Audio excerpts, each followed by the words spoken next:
le cadre de la parution du livre, je participe à beaucoup de rencontres où je suis invité à présenter le livre.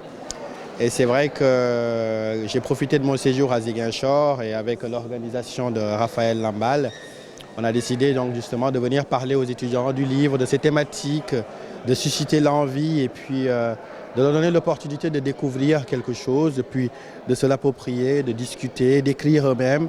Voilà, parce que c'est dans une optique de débat, de dialogue. Et donc c'est ça la véritable portée, c'est-à-dire montrer que tous ces sujets qui peuvent agiter la diaspora peuvent être aussi des sujets du Sénégal, et pas forcément le Sénégal de Dakar, mais le Sénégal de Ziguinchor.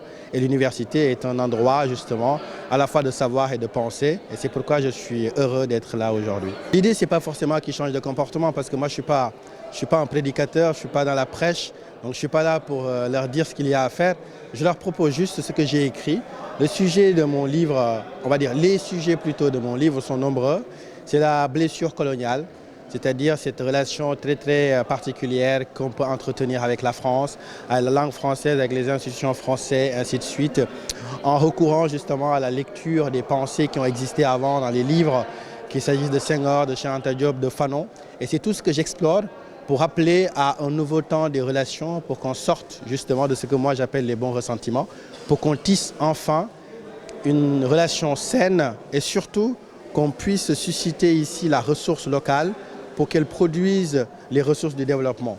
En fait, c'est ça l'objectif final, qu'on arrête de s'enfermer uniquement dans la blessure coloniale, mais qu'on saisisse l'avenir et que l'avenir soit porteur pour nous, parce qu'on a imprimé quelque chose à l'avenir pour avoir des ressources, créer des conditions de vie prospères pour les gens, parce que je pense que c'est une demande qui est une demande commune à la fois à l'université mais dans la société sénégalaise. Parce que moi j'ai toujours été un grand lecteur, donc j'ai été toujours un féru de lecture, donc j'ai toujours lu, j'ai toujours écrit.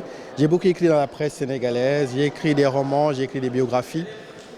Et donc voilà, l'idée de ce livre existe depuis au moins 5 ans, et donc j'ai trouvé le temps de le matérialiser. Et voilà, mais moi je ne sais rien faire d'autre quasiment qu'écrire, donc c'est un peu le métier que je fais à travers le journalisme, la sociologie ou à travers la littérature.